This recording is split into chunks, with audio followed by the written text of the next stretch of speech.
We'll do a panorama, so you're going to get caught up in it if you're going to stay there.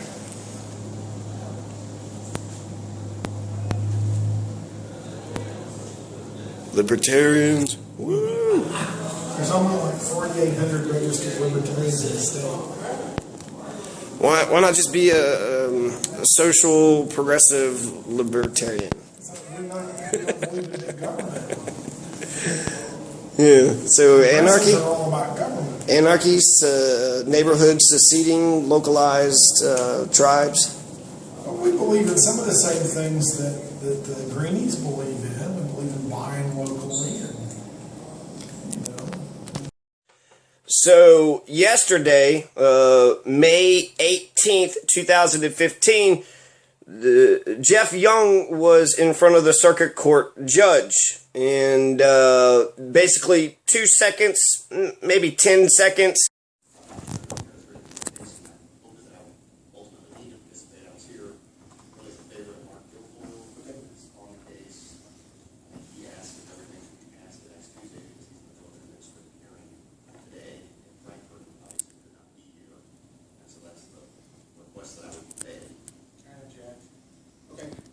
Objection will pass this next Tuesday.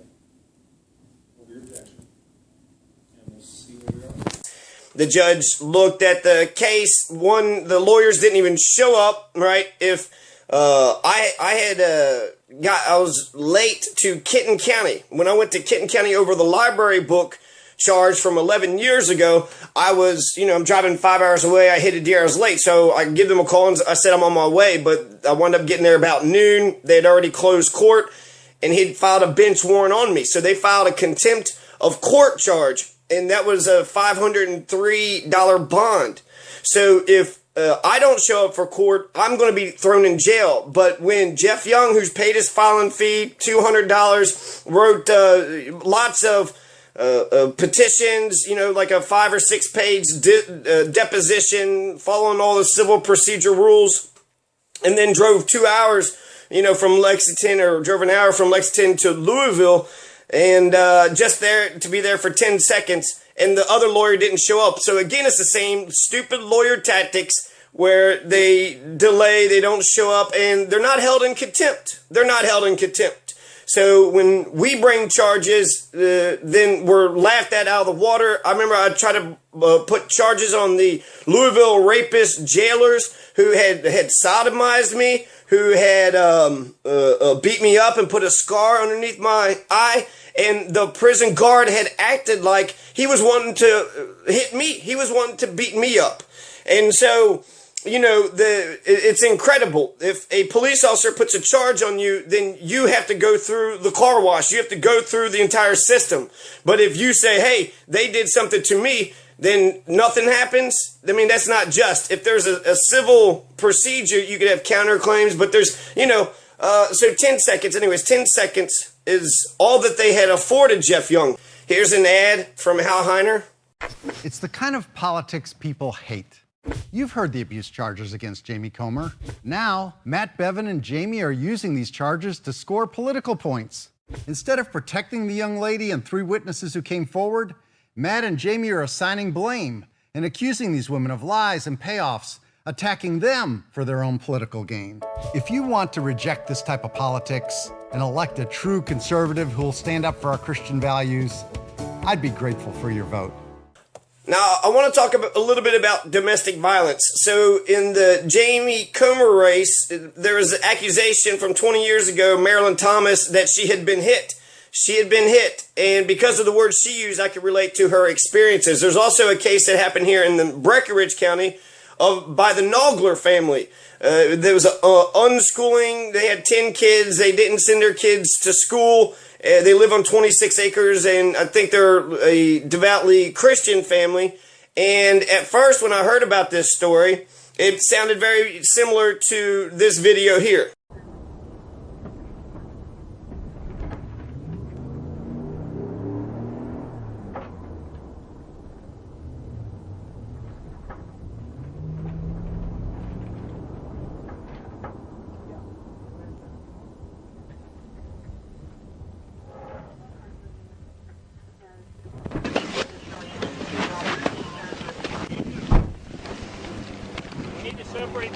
talk to you. No, you're not gonna separate me from my family. We're gonna go to handcuffs. No, Don't touch me. You don't go. No. Get off.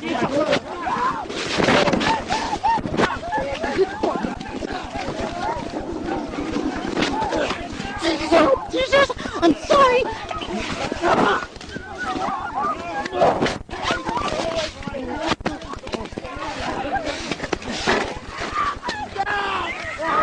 Fuck off, I do.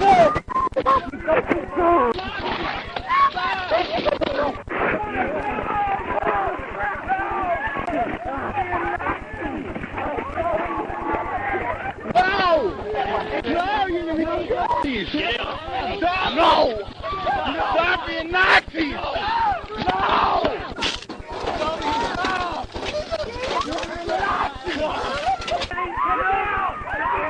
Get down! You're hitting children! Get down! You're hitting children! Get down! Get down! Children! You're being a Nazi! You need to get down. You're being a Nazi! You're being a Nazi! Don't hurt it! You got the gun! I will shoot your fucking ass!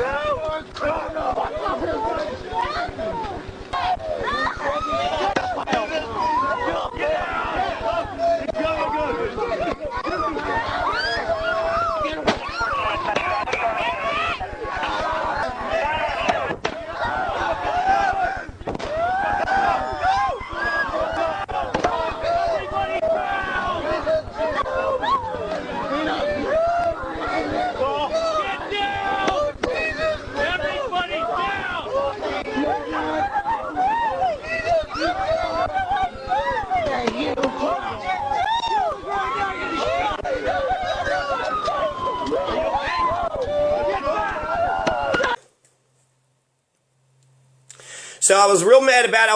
I very much like the unschooling philosophy. I like the living on the land. You build your children strong, and then you try to integrate them into society. So for the first 10 years, you want a good, strong child who understands themselves, who understands what they want, what they don't want, and as long as they don't hurt anybody, they can discover the world as they please.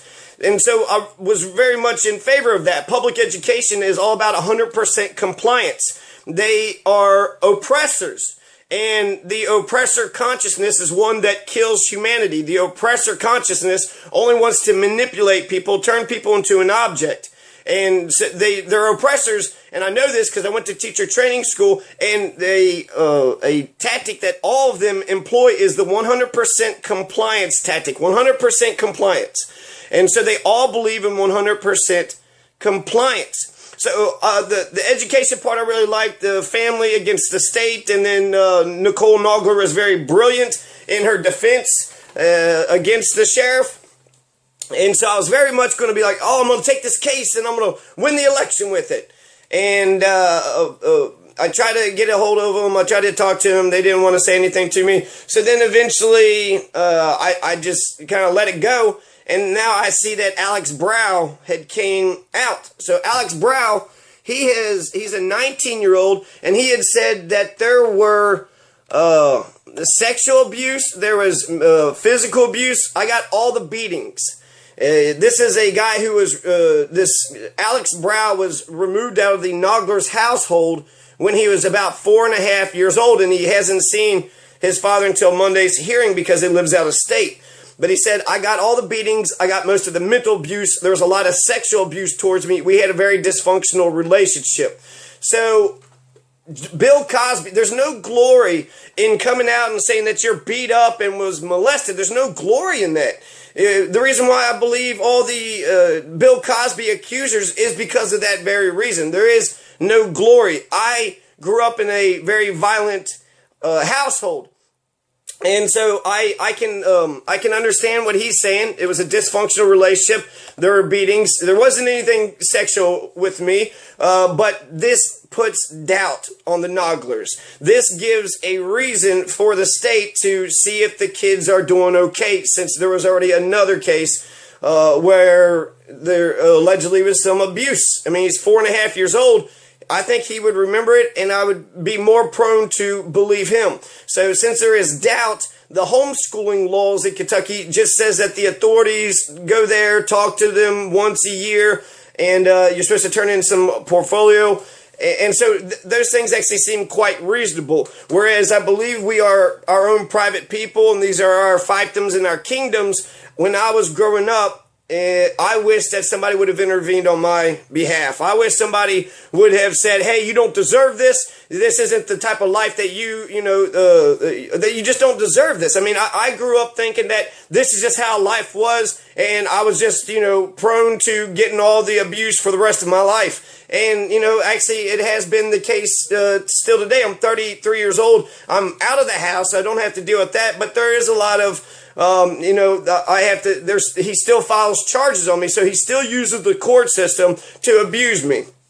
Now, this is how they responded. They said, we are heartbroken the way Alex's upbringing away from us and his strained relationship with his mother has affected him. They're trying to make him look like he's crazy or like he's being brainwashed or he's just stupid. And that's such bullshit. I mean, we're sorry that the way his upbringing away from us, so they're kind of saying if he was with us, then he would be, brainwashed our way, but instead he's being brainwashed their way, and we're real sad about how it has affected him. So he's crazy, don't know what the hell is going on. That's bullshit. That's absolute bullshit. That's a fucking oppressor, molester tactic. And I can't stand oppressors. This is Paulo Freire 101. I cannot stand oppressors. So the Marilyn Thomas comments I want to get in, it vindicates me to a great degree. In 2007, Kevin Deaton and Spike Wright, the man who abused me, for my entire childhood, 17 years, and the county attorney filed charges on me. I was living in Florida, and I had received a phone call from my mother. She said she was she loved hitting Kurt because it got all of her aggression out. And then she laughed. It's so funny. It's so funny. I remember Josh Dickerson actually making a joke. Like, Kurt would come up to, the old man and say, Daddy, I love you. And then he would hit him across the wall, into 3 different walls. That's not funny. These are not funny jokes. But this just shows that they acknowledge that it was actually going on. So the dynamic actually between how Joe Girt treated me and how Joe Girt treated Marilyn Thomas. Marilyn Thomas was so happy. You're such a gentleman, and I'm so glad that you was very nice about this. Joe Girt was a total prick. He was a total shithead to me and didn't give a fuck about my perspective. He was trying to write a hit piece on me. So it's endless sympathy, right, for Marilyn Thomas. And I do feel like this case vindicates me because she was in a 2-year relationship of her own choosing. She had got abused. She said there was some bruises around her wrist. And the domestic violence that I had actually gone through was way worse. There's one time when he held my sister upside down, was just hitting her on the back. Another time, my other sister wasn't picking beans fast enough, so he got in her face and she just peed all over herself. And so you want to talk about feeling lonely? I saw she had a little picture, crossed her face out and said, nobody ever loved me. And that is the isolation and fear that a person who's engaged in that situation actually has to go through. And we've never talked about any of these things, so I feel like I've actually made leaps and bounds when it comes to progress, but they have not. And so, that's insanity. That's insanity. That's Marilyn Thomas, 20 years later, is going to get sympathy for, what she had gone through, mostly because there's a politician, so this sinks his campaign. Or, that's what they keep saying, is that it's going to sink his campaign. But nobody gave a shit about me. Nobody gave a shit then. Nobody gives a shit now. And that's such bullshit. It's such bullshit. We have endless sympathy for the woman who stays in an abusive relationship, but a boy who comes up out of it. So maybe I'm 33, maybe I'm just too old, but when he throws another charge on me again, he's already put a restraining order on me for, 6 years for an attack that he had initiated in 2009. And he's bragging to my mother he's going to do this for the rest of my life. He's going to oppress me for the rest of my fucking life. And that's bullshit. It's bullshit that I got to live with this. He tried to murder me on that day. And on that day, when he tried to murder me, he swung a golf club at my head. So not only did I get beat up, for my entire childhood, then he tried to murder me. Now he's abusing me through the court system. 2007, Kevin and Spike had filed false charges against me. They had said that I had filed false charges, but actually they filed false charges. They were the criminals. Spike was trying to throw me in jail to protect an abuser's reputation. I didn't even call child services on him. I called it on my mother because my mother had said she enjoyed getting her aggression out by hitting my little brother. I always looked at her as the good one, and if she was doing that to my little brother, then she had become toxic, and there was no good one. They had two bad people. So that alarmed me. I called CPS, and then Spike Wright put charges on me. So when the Kelly, Warnick and Clay Warnick and the Gaunce County News wants to be like, well, 2009, the thing was about this. No, it wasn't. It wasn't about that. This has been, I guess going on since I've been born. I was born in violence, and it's absolute bullshit. It's absolute bullshit. So, the 2000 case isn't ever mentioned. It's still on my record as dismissed.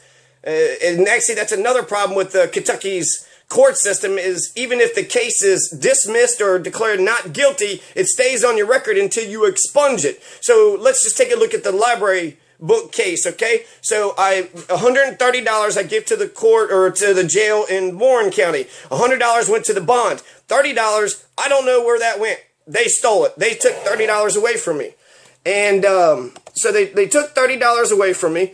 And it was a $100 bond. Eventually, I had to go to Kenton County 3 times, and they had dismissed it. They went ahead. I mean, what case do they have? I went ahead and paid the bill because once I found out about it, I went ahead and squared up with the library.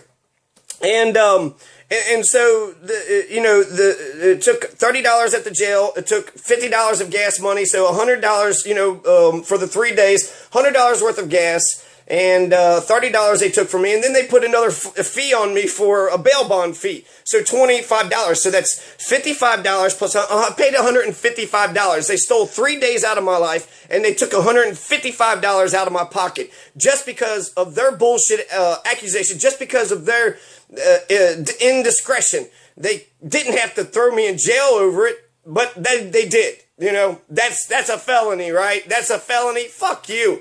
That's nothing. There's better ways of doing things. And a phone call, a letter in the mail, lots of things could have been better. The cop could have just said, take care of this later, but he didn't do any of that stuff. So instead, if I had a regular job and I had to take off for a court case, well, if I have to take off for a court case, I might lose my job. So over a fucking library book, if they accuse us, we have to go through the damn system, whether they're right or wrong, whether it makes sense, whether it's petty or not. And yet, when I had got sodomized, I got beat up as a kid, when I got sodomized by the Louisville rapist jailers, when I got beat up by the LMPD, nobody gives a shit, nobody cares, and that's such bullshit. It's such bullshit. I am not proud to be a victim. I think I have been victimized because I'm a nice guy. People look at me and say, oh, well, we could totally fuck this guy over. He looks nice. And so that's been, sort of my life in a nutshell. And I believe that I should be protected away from him. He has no right to be in my life. He tried to murder me. He attacked me many times. He's got mental health issues. So this is a little bit of a trigger, with the Nogler saying, well, we're heartbreaking with the way his upbringing away from us, this strained relationship. No, Noglers, you're wrong. So let's go with Marilyn Thomas. Okay, so Marilyn Thomas is, there's policy implications for this, but let's just point out Marilyn Thomas's words, okay? So she wrote this letter, and it said that Jamie Comer ever hit me. Yes, the harsh reality was that the relationship with Jamie was toxic, abusive, and caused me a lot of suffering. His controlling and aggressive personality alienated me from most of my family and friends at the time. Everything I did, everywhere I went, and everyone with whom I interacted had to be approved. Consequences were violent and swift otherwise. Yes, I see that. I understand you, Marilyn. Yes, I grew up with a man just like this, and this man is probably going to throw charges on me this year. This year they're going to file charges on me again. And they don't care about logic. They don't care about reason. It's almost like people are right by the virtue of their authority. Oh, well, you have power? Well, clearly you just must be right. Well, what if they're not? What if the power corrupted them and they're going around criminalizing people? So she goes on. I was emotionally weak and stayed in that relationship far too long. More than 2 decades have passed in which I have had to live with my own doubts, regrets, and nightmares. It's not fair to now ask me to stand up and be counted as the face of a cause or the destruction of a politician.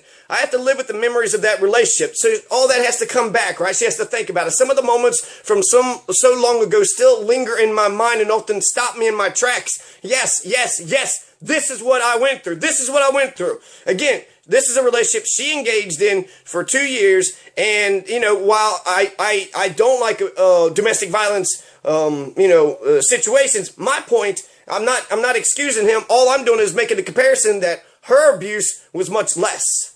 Marilyn Thomas got abused much less than what I've been. I feel like, not only did I get literally abused, in the household, but 2007, the court system was abusing me, 2009, 2012. And now I'm looking at possibly some, another restraining order for another 3 years. I haven't lived in Geoff County. I lived in Louisville for 3 years, getting my degree. I'm here in Breckinridge County. It calls no threat to this man. I cause no threat to him at all, but it doesn't fucking matter. The point is to oppress so you can kill their humanity and soul and you can manipulate them. That's the point. So I have to live with the memories of the relationship. There's a moment when Jamie called my parents at 2 a.m. to make violent threats against me. It still bothers my mother to this day. There was a moment when Jamie told my roommate that I was a whore because he had given me money for something that I couldn't afford. There are several moments when Jamie and members of his family said to my face that I was nothing without him because I was from a trash farm family in Union County. There were countless moments when Jamie lectured me on how much I needed him so I could actually make something of myself. There was a really disgusting moment when Jamie's grandfather took a sick amount of pleasure in telling me that Jamie had sown some wild oats at the Republican National Convention in Houston and that I wanted to be a political wife. I better get used to it.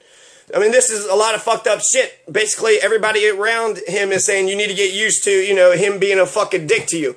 There's a very depressing and life-altering moment when we went to an abortion clinic in Louisville on a rainy day in November of 1991 that has mired every single aspect of my existence, which is, I remember I had a girlfriend. We went to got a morning after pill. I didn't feel bad about it. So a doctor there gave me a small piece of paper as a record of my appointment that I've kept all these years. The desperation of my 19-year-old self being there was compounded when Jamie was enraged because I had used his real name on a form. Jamie Comer is against abortion, so this has policy implications. He's sitting there saying he's against abortion, but he had actually got himself an abortion. I believe Marilyn Thomas. I believe Alex Brow. Now, just because Alex Brow had got abused doesn't mean there's abuse happening now. It just puts doubt in people's minds. Okay, so with Marilyn Thomas, she kept that, I guess it haunted her because, if that's his thing is being against abortion and then it found out that, he actually got an abortion, then that would be, that would say he's a hypocrite and maybe that could have just ended his career. So perhaps that's why it haunted her, because maybe this might actually come back. While I know it is akin to a sport to bring down an arrogant politician, Joe Girth, white trash, douchebag, it appears that destroying the victim is the real prize. The dialogue and whisper campaign that has been perpetuated by the likes of Michael Adams and Sam Youngman, two individuals who I have never met, have been served up to anyone who would listen for the sheer purpose of political gain. Then the very personal, painful story about the abortion was sent in an email to Riggs Lewis, who is one of Jamie's campaign advisors. I've kept Jamie's skeletons in a closet for him for more than 2 decades. Why on earth would I put myself through something so gross and public that would be humiliating for me too? That's why I believe the Bill Cosby accusers. I didn't lie. In Galveston County. They filed false charges against me. I did what I was supposed to do. They said that they enjoyed hitting my little brother. I called child services on my mother. It had nothing to do with him, but he filed charges saying that I had filed a false report. But it had nothing to do with him. So why is he even involved? Maybe he got questioned too, but it wasn't on him. And eventually I had plea bargained or had dropped the case, did some alternative thing. He agreed to act lawfully. And in the middle of the agreement, he acted very, sincere, like, I just want us to get better. Can we get better? Put his hand on mine, and it was gross and creepy. I was living in Cincinnati, so I had made the phone call in Florida, and because of, that sort of disagreement, I had to move to Cincinnati, and I was sleeping in the attic. There was a bunch of dog hair around. So I was poor. I was really poor. I was barely making it. I was working as a cook at Drew's on the River in Cincinnati. And so, I'm poor and barely making it, and now I have to drive an hour away just to face a bunch of fuckers that don't give a shit about me, that's never given a shit about me, and pretend like eventually I'll get some fucking justice. I don't believe that. So I'm a very private person. I moved away from the people and place that I love dearly to keep it that way. I've missed a lot of important moments because of the distance. I couldn't spend Christmas in Kentucky last year because paid private investigators have found out where my parents live. I'm missing my cousin's wedding next weekend because I don't want to be the disruptive side show on what I hope will be a perfect day for her. I've missed a lot of things. In fact, it was very important for, the reunion that I had established. They made sure that I couldn't show up because a restraining order, if I'm sitting at an establishment and he walks in, I have to walk out. And so again, I have to run away. I have to be scared of whenever he comes around. That's bullshit. That's bullshit. I have PTSD because of this horse shit. And now the PTSD is going to be carried out on and on and on. And that's absolute bullshit. So whereas I'm very much against domestic violence, what had happened to me was that the victim was the one that got punished. And so I think we got to be careful with the laws that we pass, because if we throw these laws on to innocent people, we can ruin good people's lives and protect a bunch of wicked people who do bad things to others. So, in spite of the Comers repeatedly telling me that I was poor farm trash from a nothing town, I've always loved Western Kentucky and the people there. It hasn't been fair, but it has made my life easier to just go away. I foolishly believed out of sight, out of mind. But I'm tired of being hunted and scared. I'm tired of wondering when the other shoe is going to drop. I want to go back to my normal life. I want total strangers to stop gossiping about me. I want shady reporters to stop offering me money to talk. I want my mother to be able to answer the phone at her house without worrying that it's someone looking for dirt on Jamie Comer. So I believe you, Marilyn Thomas. I think this actually happened. And so for James Comer, I understand, he's evolved. He's got a wife, so perhaps he's changed. For the campaign, I think he should deny. Today's election day, so if he wins the nomination tomorrow, he should fess up and apologize and say that how he's grown. But it coming out 2 weeks in the campaign like this, it's political and it's intentional and it's white trash Joe Girth who fucking came after me. He came after me. He talked to the people that had fucked with me. Somebody fucked with me and the principal in Cloverport threatened me. You better get out of here. There's going to be trouble. He intended me to do me harm. He wanted to put his hands on me. He wanted the police to put their hands on me. And so I left. I did what he wanted, but I said, if you still want the trouble, we could just take a step outside. And he didn't want that. And I was like, yeah, that's right, because I would have kicked your ass. And then I walked away. And then I got in my truck and I waved at him. And he stared at me like a fucking psycho the whole time. So the only reason that I wanted to even go to the Cloverport school was just to give a survey about civics and democracy. Are you teaching civics there? Is there any democracy there? There's no democracy. It's 100% compliance. You remember school? Shut up, sit down. Everybody has to do as they're told. And civics, we have a 90% turnout rate today. Why do we have a 90% turnout rate today? Because our education system sucks. It hasn't even taught us the basic duty of what we need to do in a democratic republic. In a functioning democratic republic, it's our duty to go vote. And apathy in a democracy is more toxic than tyranny, than a dictator, than Kim Jong-un, because it gives the illusion of democracy when actually it's always been tyranny the entire time. And then at Spalding University, I got bullied by women. And it's taught me some really horrible lessons. So the person who beats the crap out of people, makes little kids pee all over themselves and holds little kids up and hits them, who files false charges, criminally files false charges, who attacked me and tried to murder me, if you're getting abused by this person, you stay loyal to him forever. And yet if you respect a woman and you do what she says and you try to make her happy, but she's just a bully and nothing can ever make her happy, and you have your own idea that you want to talk about and she just flips out and just acts like an asshole, I have to sit here and just take it. I have to just sit here and just like, okay, sorry, ma'am. And I have to feel like, again, like an abused kid, like an abused, scared, isolated kid, not understanding why people would just want to be shitty to me for no apparent reason whatsoever. And so I've had to struggle with a lot of this because it doesn't make any sense. I feel like I'm getting punished for the crimes of my father. They're saying, well, that happened to you. Clearly, you're going to be just like that to everybody else. While that actually does happen, there's a lot of men out there that think that domestic violence makes you less of a man. I'm one of those men. And so I won't ever do that. I'm not going to be like him. But to think that women couldn't be abusive is also wrong too. So I believe in equality. I believe in fairness. And I'm very much against domestic violence. I'm very much against intimidation of any kind whatsoever. And so that's sort of, in a nutshell of some of the experiences that I've had to deal with.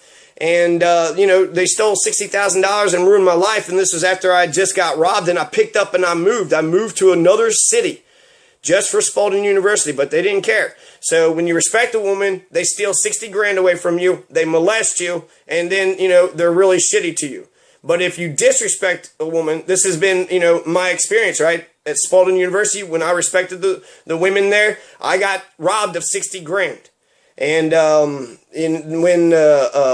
yet my mother, who gets disrespected, remains loyal to the person who's been violent and crazy my entire life.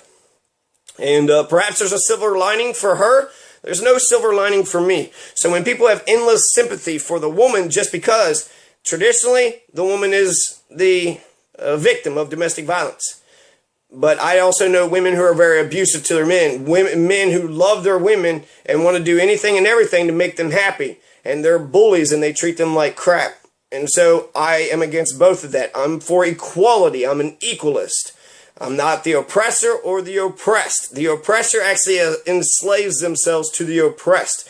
They have to stay over them and say, do this, do that, do as I tell you. And so I'm glad I read Paulo Freire, because now I'm an equalist. I believe in equality. Do unto others as you have them do unto you. And so, that's my 2 cents on that matter.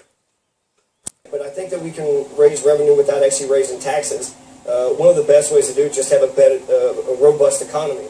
So if we had a great economy, the sales tax would actually, you get more sales tax by having more transactions.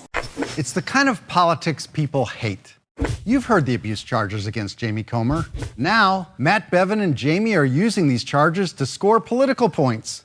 Instead of protecting the young lady and 3 witnesses who came forward, Matt and Jamie are assigning blame and accusing these women of lies and payoffs, attacking them for their own political gain. If you want to reject this type of politics and elect a true conservative who will stand up for our Christian values, I'd be grateful for your vote.